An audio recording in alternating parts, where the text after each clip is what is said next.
يلا طلعوا.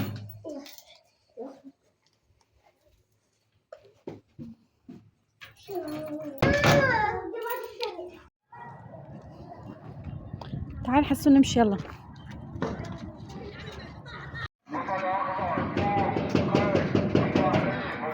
اني كان نهجم اني والفريق مالي البيت صديقتي. خبرتنا صديقتي قبل شوية كانت تقول لي حضري نفسك راح نجيك انا وصديقتي اللخ. قلت لها هلا بيجن ويلا تعالن. حضرت النمنميات وحضرت الحبشكلات وهسه يجن ماكو. اتصلت عليهم قالت غيرنا رأينا، قالت تعالي نجتمع هناك ببيت صديقتنا اللخ. أول مرة نجتمع ببيتها، كل مرة لو بيتي لو بيت صديقتي ذيك اللخ، بس صديقتنا الثالثة هاي أول مرة نروح لها. فأخذت موافقة من أبو جنة قال روحي. أخذت الجهال ورحت، هي بالشارع الثاني يعني 5 دقايق وصلت يمها. فهنا الأجواء يابا شنو الأجواء تجنن صراحة. يعني القعدة حلوة، أكلنا سولفنا شبعنا. هناي صفقًا بدون أغاني، شنو الجاي حسًا ما أدري، بس هاي أنا أضحك عليهن أقول يلا خلينا نصور. بس أنا أقولهن خلي أسوي لجن ستوريات وأسوي لجن تاغات ومن هاي السوالف. فهن صفقًا شقنا هن يسوون بالقلاصات منا من هنا. فماكو فيديو ما صورناه حتى بالسناب بهاي السمايلات الخشم الكبير والحلق الكبير والوجه المعوج والوجه اللي يرقص. فشنو حليت القعدة بهاي السمايلات والضحك والسوالف والقعدة اللي تجنن. المهم من بعد ما رجعت من عندهم رجعنا تقريبا، رحت بال9 ورجعت بال10:15 بال10:30. المهم أجوا بجنة تقريبا الساعة 11. سويت له صينية بسيطة لطيفة، يعني أنا أكلت حاب همي رجعت أكلت حاب. وبجنة سويت له دبس وراشي وخبز قسي على الصوبة ومن هاي السوالف. قلت خلي أنوم البنات لين دوامهم صباحي. نومتهم الساعة 11 والولد همين نومتهم. وبجنة همين نام من وقت لين عنده قعدة الساعة 2:30 يريد يروح للنجف. عنده زيارة للإمام علي، يريد يبشر الإمام علي بين هو غير اسمه وصار اسم علي. يعني تعرفون انتم بآخر فترة وجنة عنده معاملات ما تغيير اسم، والحمد لله والشكر تمت المهمة بنجاح وصار اسمه علي. وما صارت له فرصة بآخر فترة وما صار عنده مجال حتى يروح للنجف. فالبارحة اتفق هو وجماعته يردون يروحون للنجف، والحمد لله والشكر صحت له فرصة وراح يروح للنجف. فراح زيارة للإمام علي يتشكر من عنده سهل أمره، وفرحان بهذا الشي كلش وجنة. والحمد لله والشكر الإمام علي ما قصر وياه وسهل أمره ومشت المعاملة بكل سهولة. قعدت بال1:30 بالليل سويت له لفات، ويعني قليت ستيك وفنجر وزلاطة طماطة وخليتهم لفات بعلاقة خاف يجوعون بالطريق حتى ياكلونهم يتريقون بيهن يعني. يلا طلعين قدامك. سويت لفات وتوكل وجنا الساعة 2 بالضبط. اجوا جماعته بالسيارة وتوكل وراح ان شاء الله يروح ويرجع بالسلامة.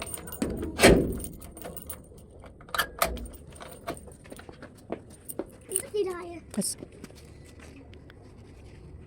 يلا طلعين نروح للمحل ساعة قدام الجايات وراجع. تعالن يا سالفة ما تسولف، بس لا ما سلمت عليكن. يلا بالله من قد ما متحمسة من يلا صديقاتك يلا. تدرون ليش مستعجلة وليش أريد أنزلكم الفيديو لازم ضروري اليوم؟ لأن اليوم 1 من رجب وقلت لازم أنزلكم الفيديو بكل أوقاته. فآسفة سامحوني لأن ما سلمت عليكم لأن استعجلت وأصلا نسيت أخذتني السوالف وياكم. أوف يا هاي السوالف ولا تخلص.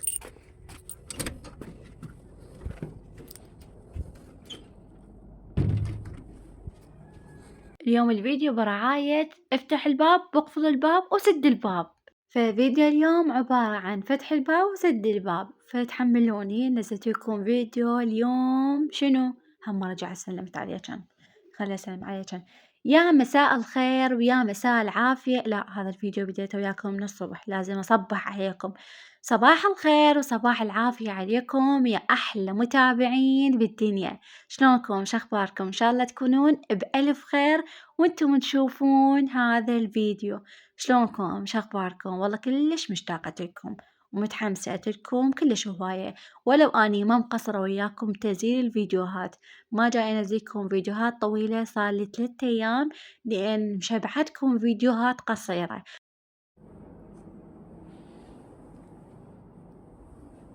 إن الله وملائكته يصلون على النبي يا أيها الذين آمنوا صلوا عليه وسلموا تسليما اللهم صل على محمد وآل محمد.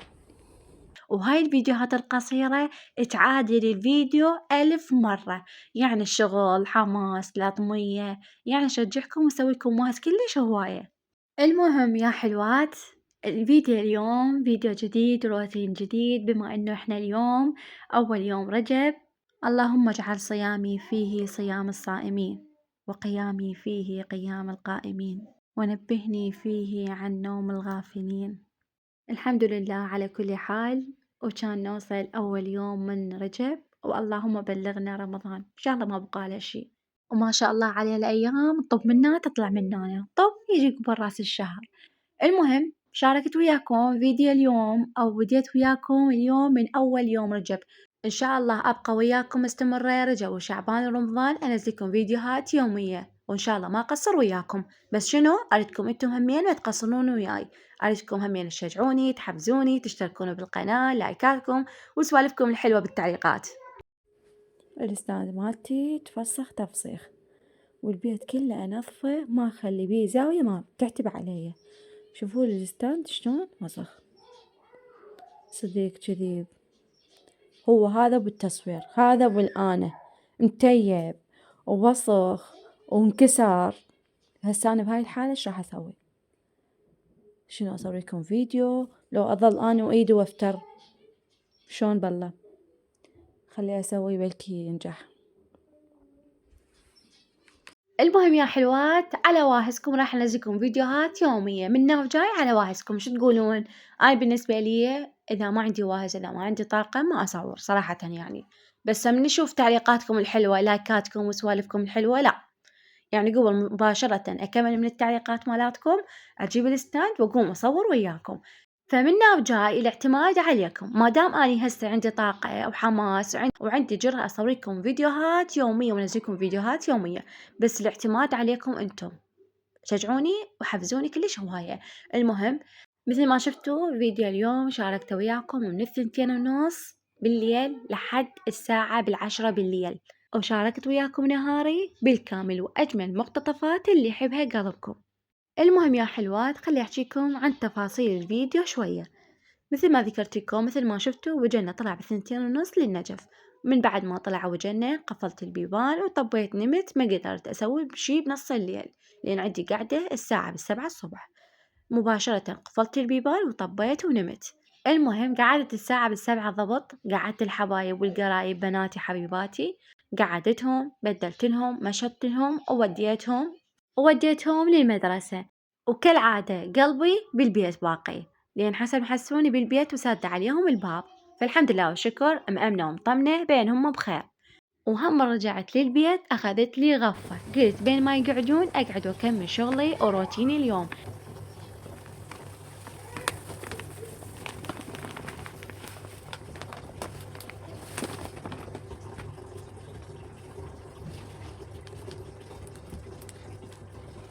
حصلت هدية شكرا.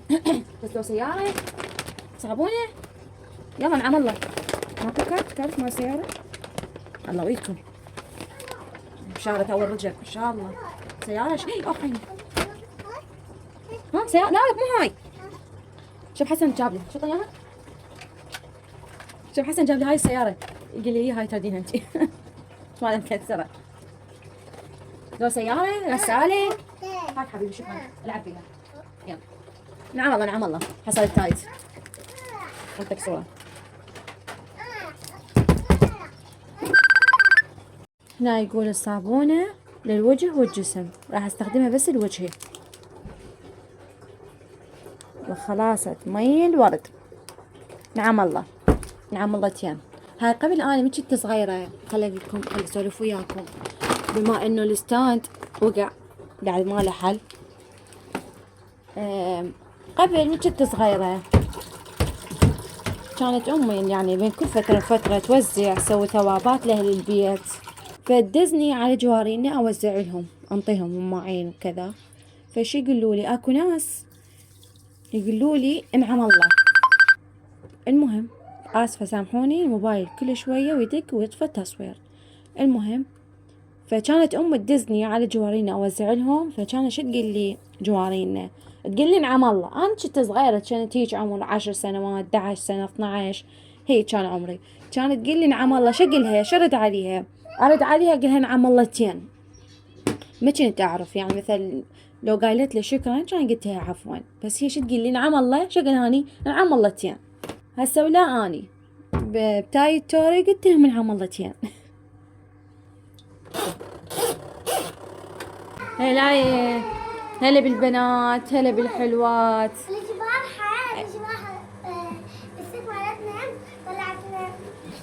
هلا هلا هلا من الطبين، شو تقولين؟ السلام عليكم. وعليكم السلام. شلونك؟ السلام عليكم. وعليكم السلام. شلونكم؟ وعليكم السلام.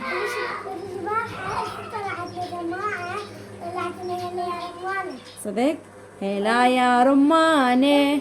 هسه وبعد ما أعرف شنو رد كلمة نعم الله، اللي يقول لي نعم الله شرد عليه. وإذا تعرفون رد نعم الله كتبولي بالتعليقات. ذاك اليوم هذا الموقف حكيته لأبو جنة، ومن ذاك اليوم لحد هذا اليوم دائما أبو جنة كل ما يعني أقدم له شي يقول لي نعم الله. فأنا شو أسوي بطلاقة؟ أرد عليه أقول له نعم اللهتين، هو يستهزأ ويضحك علي، بس أنا يعني ماخذ الموضوع ضحك، ولو أنا يعني ما أعرف رد كلمة نعم الله، فشو أسوي؟ أضحك. المهم الحمد لله والشكر من إنه ربحت صابونة بتاية توري. صار لي قد أستخدم توري، صار لي أستخدم توري 8 سنوات، ما عدا من كنتي قاعدة يعني ببيت أهلي. فالحمد لله من بعد 8 سنوات ربحت صابونة، والله نعم الله عليهم. لو سيارة كان طلعت فد شي خرافي. المهم مرة من المرات تقريبا صار لي فد هيج 5 سنوات همين بهذا الكيس التاي توري لقيت كارت، بس هذا الكارت يعني بصورة بس التايت، يعني ما بي لا رمز لا كود لا شي لا شياتين. حسوني حسون تعال قلك ودي هذا لأم أحمد. أي قال شكرا خالة. شو تقولي لها؟ عافية حبيبي.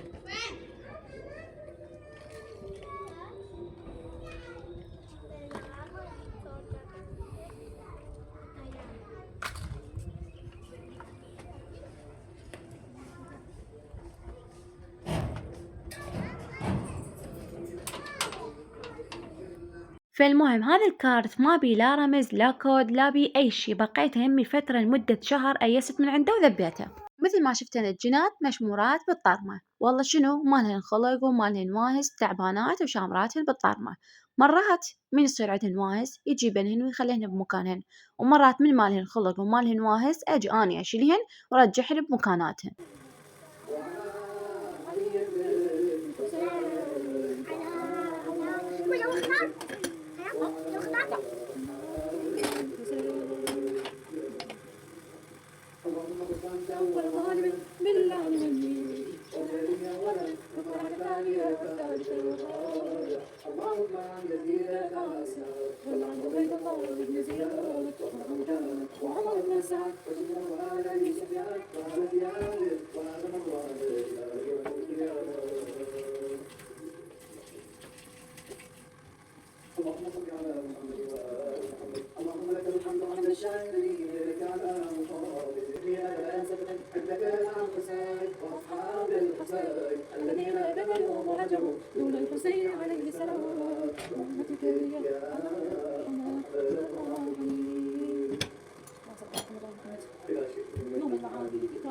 صلوا عليه وسلموا. اللهم صل على محمد وعلى محمد.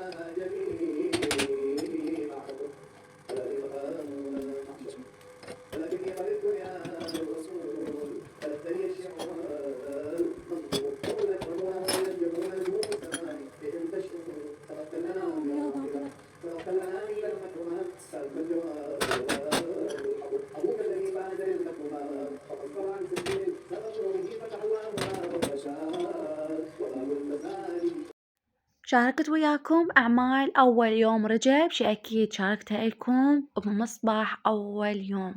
نزلت لكم فيديو شورتس سهل وسريع وإن شاء الله يوصل للجميع. إن شاء الله كلياتكم سويتوا هاي الأعمال، لأن أعمال لا تعد ولا تحصى، والحمد لله والشكر أنا كلهم سويتهم. من ضمنهم اليوم زيارة عاشوراء خليتها مشتغلة بالبلازما من الصبح لليل، وش أكيد أنا يعني قريتها، طلعت مفاتيح الجنان وقعدت قريتها همين. وكل ما أقرأ أدعي هذا الدعاء حتى للكل يصير: مولاي أبا عبد الله الحسين زيارة مني نيابة عني وعن والدي وعن والد والدي وعن أخواني وأقربائي وجيراني ومتابعيني وأولادي وزوجي، حيهم أو ميتهم بخصوص من أوصانا وسأل عن الزيارة والدعاء قربة إلى الله تعالى. شكو واحد ما يعرف يقرأ أو ما صحت له فرصة يقرأ زيارة عاشوراء، أنا قرأتها نيابة عن الكل، إن شاء الله واصل ومقبول من عندي بحق محمد وآل بيت محمد. كل يوم يصير عندنا مناسبة بخصوص أهل البيت، استشهاد أو يعني مناسبة مولود كذا، يعني مباشرة أقرأ زيارة عاشوراء للنيابة، والحمد لله والشكر إن شاء الله يصير ميزان حسناتنا. المهم هنا بعدني مستمرة بالشغل، مستمرة بالتنظيف، مستمرة بالغسل. كان يجيني اتصال من أبو جنة قال سوي تشريبة حمراء. يابا شنو شكو شنو الوشت؟ سوينا تشريبة حمراء. سويت تشريبة حمراء وما خليت أبيها أي شي، بس مجرد ما بصل حمست وخليت نوماية بصرة وخليت ورا غار ومعجون ومي وما أدري خل شوف شنو الوشة ما أدري. فالمهم بقيت أنا مستمرة وياكم بشغل البيت لحد الآن. منو من عندكم بعد ما مكملة شغلها، بعد ما منظفة، بعد ما غاسلة، بعد ما مسوية كل شي بالبيت. وصراحة هذا الفيديو كلش راح يسوي لك واهس ويحفزك همين. غداي على النار، أم عيني كملتها والغسالة تشتغل وجهالي فرشة المفراش بالباب وقاعدين يلعبون، وأنا جيت هنا كنست على واهسكم.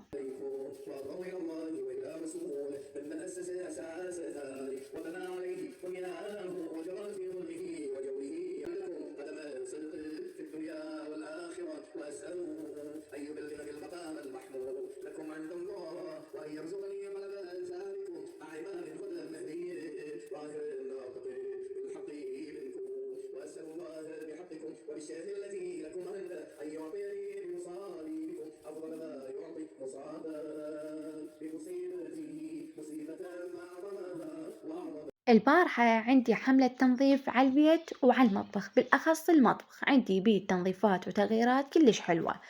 فرشت زولية المطبخ اللي العام كنت فرشتها بالمطبخ، هاي السنة ما فرشتها، فقلت ليش ما أرجع أفرشها لأن كلش تدفي المطبخ. زولية ثخينة وكبيرة وعلى قد المطبخ.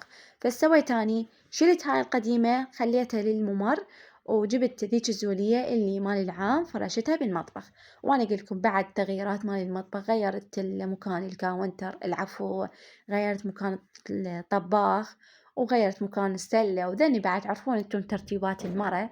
فخليت المطبخ يخبل، صورت لكم أنا فيديو شورتس ونزلته لكم. المهم عندي هذا الممر كنت فارشة بيه مدة أو نقول زولية حمراء، يعني فراش الممر لونه أحمر وفراش الصالة لونه بيجي على أبيض على أوف وايت. فسويت أني شلت الزولية الحمراء وقصيت هاي الزولية الجوزية مال المطبخ القديمة، قصيتها وسويتها على قد الممر. عاد صارت الألوان شوية متناسقة وهادئة. هنا أخذنا الوايس وياكم كنست الطرمة، وأنا جاي أكنس بالطرمة كان يجي وجهنا.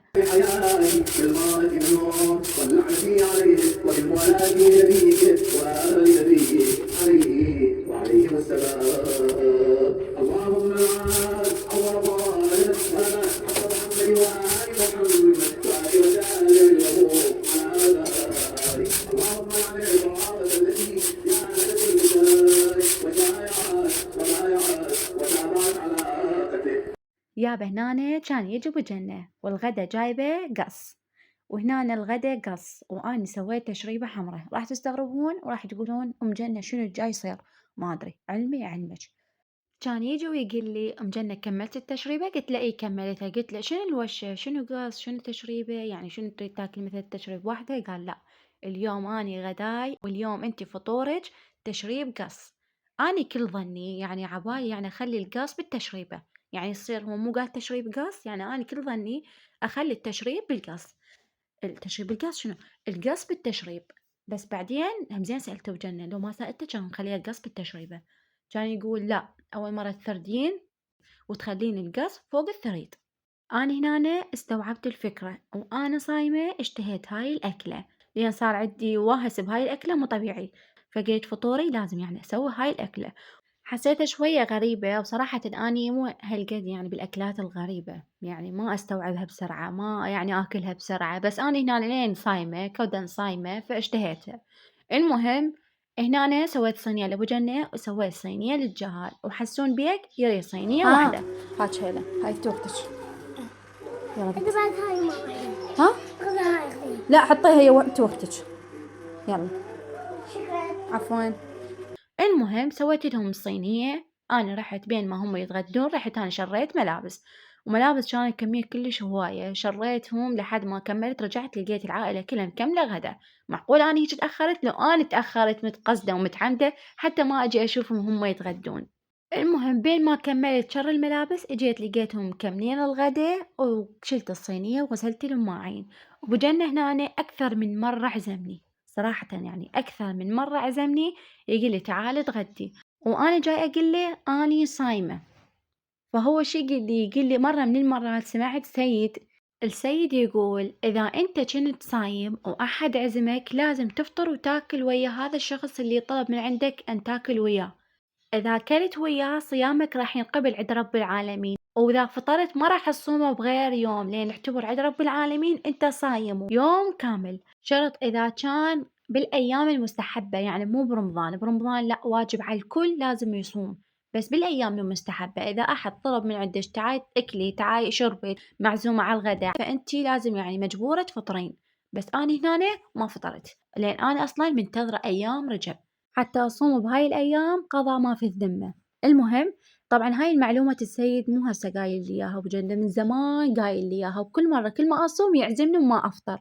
فأصلا أني ناوية أصوم بشهر رجب وشعبان ورمضان. لا رمضان ما راح أحس لأن هو أصلا واجب علينا، فأني أتحمس وأتشجع أصوم برجب وشعبان لإقضاء ما في الذمة، وإن شاء الله يعني أقضيهم، لأن مطلوبة كلش هواية شي أكيد، يعني جت صغيرة احتمال أني ما صايمة بس ما أتذكر، بس يعني لإقضاء ما في الذمة. والحمد لله وشكر على كل حال، ما أريد أفطر ولا أريد أحد يعزمني، لأن أنا أريد أصوم لحتى أقضيهم.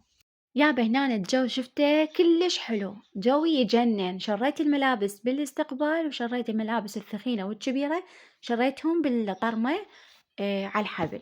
وهنا الجهال كلهم مطشرة والدعبلة، وقعدوا بالباب فارشين فراش وقاعدين على الشميسة. يابا الشميسة هنا أول يوم رجب شميسة تجنن تجنن، ما شاء الله تبارك الرحمن، شمس قوية وكان الجو دافي. الجهال قاعدين بالباب، شلت الصينية خليتها على السينك، لميت ملابس أبو جنة قلت خليه أغسلهم من هسه ما دام أني أصلا ما عندي شي الحمد لله. فايش سويت؟ جيت هنا غسلت المواعين، رتبت المطبخ وطفيت الأضوية، وراح أدخل للحمام بدي أشوف إيش بيه ما بيه. أنا صراحةً كالعادة من أنظف المكان أو من أشوف مكان نظيف أطفي الأضوية. هاي الحالة بيه من كنت صغيرة، من كنت نويدرة، هسه وبعد نويدرة ما شاء الله علي. فكنت من أنظف المكان شو أسوي؟ أطفي الضوء، أحس طفة الضوء هي اللي تكمل تنظيفي بالكامل. فش أسوي؟ في كل مكان أنظفه أطفي الضوء. ولا هسه أني فعلا حتى من أنا كبيرة أكمل تنظيف الشغلة، أكمل تنظيف الصالة أطفي الضوء، أكمل تنظيف المطبخ أطفي الضوء، والغرفة هكذا. هسه الحمام هنا طبيت له، غسلته غسلة معدلة، جريت الغسالة، نظفت الجو الغسالة، نظفت الستاند مال الزاهي والتايج والحبشكلات همين سويت، همين نظفته وغسلت القاع وفرشت الدواسات، وتكرمون عدلت النعال وطفيت الأضوية. هاي العادة بيه يعني من زمان. هنا طلعت شغلت هذا اللون الأصفر، هذا اللون الأصفر من أحس الدنيا شوية تغور أشغل هذا اللون الأصفر. المهم يا حلوات يا حبيبات قلبي، هنا أنا جيت فرشت سجادتي، شفت كل شي ما عندي كمر. الله، شنو جاي تلعب حسن؟ ها هاي صديقتك الجديدة؟ رقية؟ تقاوي، يا هلا بتقاوي. لهنا كمل روتيني وكمل يومي وكمل شغلي ويا أحلى متابعاتي الحلوات. هنا أنا صارت الساعة 4 قلت جنات سد الباب تعال بسرعة، الدنيا صارت باردة، بسرعة بسرعة بسرعة بسرعة. بسرعة سد الباب. شو سدي؟ سد الباب. وخر البازكل. لا جاي تلعب. يلا بسرعة يوم. يلا وخري هلاي. صارت الدنيا باردة وخري. ما ادري شو يسوي. ما تسوي. المهم يا حبايب كملت شغلي وشفت ما عندي شي، فرشت سجادتي وقعدت سبحت قرأت قرآن. إن شاء الله نويت يعني أختم القرآن بشهر رجب إن شاء الله يعني، والحمد لله والشكر كملت. قمت ما حسيت لأن الدنيا صارت باردة، البيبان انفتحت، الجهال قسم بالبيت وقسم برا، فسويت طلعت سديت باب الاستقبال وطببت الجهال وسديت باب الممر، وجيت هنا مسحت الصوبة مسحة معدلة وراح أشغلها وياكم لين شوي عاد الصوبة تدفي البيت. ووطنية ماكو صايرة أبد ما تشتغل، ما أعرف ليش النهار كله ما تشتغل وتجي بس بنص الليل، شنو الفايدة ما أدري. هوايكم متابعات سألوني عن البخور، سويت لكم واهس وتحفيز على مود العطور لأن قلت لكم ريحته كلش طيبة، وفعلا ريحته كلش طيبة والله العظيم. هنا 3 أنواع و3 باكيتات. باكيت اعطيته لأبو جنة بس شنو أخذت من عنده بعد 10، وأنا قلت لكم يعني نوعنا هيجي، يعني أنا انطيته وهو انطاني، بس ذاك الباكيت كان كبير أخذت من عنده يمكن 10. أنا قلت لكم وينه هذا تصير مالته كبيرة، هذا اللي يعد أبو جنة أخذت من عنده 10، واني همين انطيته من هذا البنفسجي وانطيته من هذا، فذاك ريحته كلش طيبة وهذين همين ريحتهم كلش طيبة. قلتولي اريد نشوفهم ما دام انتي جايبتهم من كربلاء. ذني بنات هذا واحد وهذا واحد، وابو جنة بس يروح للمحل اخليه يصور لي صورة الباكيت اللي عنده حتى اخليكم اياه ويا هذا الفيديو. بكم خير وتدللون، تكرنوه وجيبوا ريحته ولا غلطة. بس هذا اللي راح اشي عليه هذا الباكيت اللي عند ابو جنة، ريحته تجنن خرافية. هنا أنا الصوبة شغلتها يابا حيل باردة، بردت الدنيا ما شاء الله. هنا اخلي واحد على الدرج يبخر البيت، وهذا الزغيروني مال الطرمة خلص، خلي واحد بالطرمة همين حتى البيت كلياته يمين العطر. هذا يمكن من لونه بنفسجي، كل مرة احطه هنا أنا. يلا عادي خاف تحرقنا شو تقولون؟ يلا ما عليها شيء ان شاء الله. المهم هنا أنا أذن الأذان، اجيت وحميت التشريبة وحضرت الحبشكلات. كان هنا تجينا صينية من بيت جيراننا هم يدزونا فطور. بالبداية غسلت مواعينهم ودزيتها. هنا أنا فطرنا والحمد لله والشكر، قعدت العائلة كلها وقلت لهم تعالوا خلنا نتعشى فد مرة، حتى أبو جنة كان نايم قعدت وياي. شايفين هاي الدجاج؟ باع ودي وتعال على السريع. قاعد الدجاج خالص.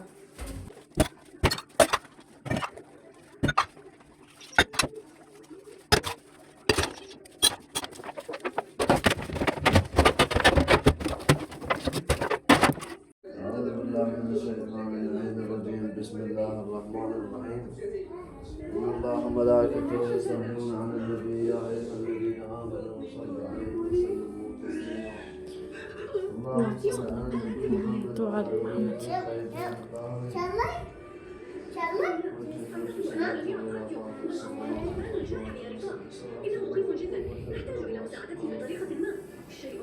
كان نكمل إسلامية، كملنا رياضيات، وكملنا قراءة، كملنا كتابة قراءة.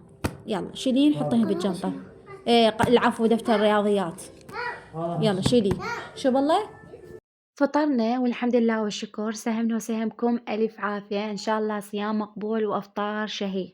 من بعد ما كملنا الفطور غسلت مواعيني وكملت كل شي ما عندي، اجيت فرشت سجادتي وصليت صلاة المغرب. من بعد ما كملنا صلاة المغرب أبو جنة كان موجود، فتعرفون جاي لنا جو تعبان، فحتى للمحل ما راح، قال خلي أرتاح تعبان. فقعدت أنا خليته ما يكمل نومته، قلت له قوم نتعشى من وقت. المهم تعشينا العفو فطرنا، وكان يقول هنا أنا راح أخابر على جماعتي يجون يقعدون بالاستقبال. قلت له يلا هلا بيهم خابرهم. وأنا هنا أسرع من المسرح كنت شارة ملابس بالاستقبال، تعرفون شريت وياكم الظهر، فسويت شلتهم كلهم وخليتهم بالصالة، وما بيشيل أصلا الاستقبال، مجرد ما شلت الملابس ورشيت عطر وسديت الباب. ها شغلت لهم صوبة لأن الدنيا باردة، وجيت هنا أني سويت لهم حبشكلات ونمنميات أسرع من المزرعة. حضرت لهم معون فواكه، حضرت لهم حب، وجيت هنا حضرت لهم هاي الحلاوة الشهيرة مالتي اللي بكل لحظة تساعدني وتسهل علي أمري. لا هاي سويت أكلة كباب يحبها. يلا أسوي شامل. ليش عم فهاي الحلاوة أسميها حلاوة المنقذة لأن كلش سهلة وسريعة تكون. وللعلم صديقة أبو جنة يحب هاي الحلاوة قبل 5 سنين 7 سنين كان يجي من كنا بيت عيالي، كان يجي بباب البيت وأنا همي شو أسوي له هاي الأكلة على السريع سهلة وسريعة. طريقتها شاركتها وياكم وأريدكم أنتم تجربونها وتذوقونها وتشوفون طيبة لو لا. تمام بنات؟ تعرفون أنا ما شارك وياكم إذا مو شهلة إذا مو أكلة سهلة وسريعة وكلش طيبة. حليب وراشي ودبس تخلطونه خلطة زينة بس شنو تكون نفس القياسات، لا تكثرون مكون واحد يختلف عن الثاني، يكون نفس القياسات. أنا هنا سويتها عندكم ميزانكم، يعني مثل ما نقول عندكم ميزانكم أنا هنا سويتها، واريدكم تسوونها وتكتبوا لي بالتعليقات شلونها طيبة لو لا. شو تطبون شو تقولي لهم؟ السلام عليكم. عافية أطلع منطقة الصباح. بعيلة شو بعيلة؟ يلا خشي من الجامعة. يلا شو تقول تعال. أول مرة هيلا وبعدين أنت وراها. أول مرة هيلا بعدين أنت وراها. يلا طبي. يلا طبي. يلا روحي. يلا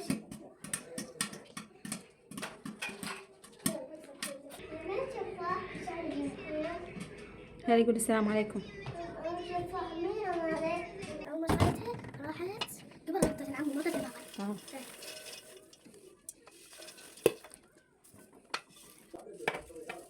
يلا هنا سر النكهة اللي هو شو اسمه؟ ماجد دجاج. هنا النكهة السورية. ماجد دجاج. ماجد دجاج. دجاج. ما نوديها. هي خفيفة يوما. خفيفة أنا أوديها. أيوة. بس. أنا أوديها. أنت وديتها 3 مرات. وأنا وديتها مرة واحدة. هسه هاي. هاجي أنا. مسلمين. اي بس وحطي على الميز تعال. مسلمين. يلا روحي. لا وش حطيها على الميز عيب. يلا روحي. يلا هاي. يلا خلنا نقعد ناكل. صراحة أنا كلش حبيت هذا الفيديو لأن فيديو متنوع ومن الصبح لحد الليل وشاركت وياكم أجمل مقتطفات اللي يحبها قلبكم. صح كان الفيديو شوية طويل وشوية أخذ من وقتكم بس صراحة كلش حبيته هذا الفيديو، وأدري بيك أنت تحبين هيك سوالف وتحبين هيك فيديوهات تكون طويلة أو متنوع. فإذا حبيتوا هذا الفيديو كتبولي بالتعليقات كثروا مجنة هيك فيديوهات حتى يصير لي واجد ونزل لكم فيديوهات باستمرار. يلا قولوا باي باي. باي باي. باي باي. هذا حسوني.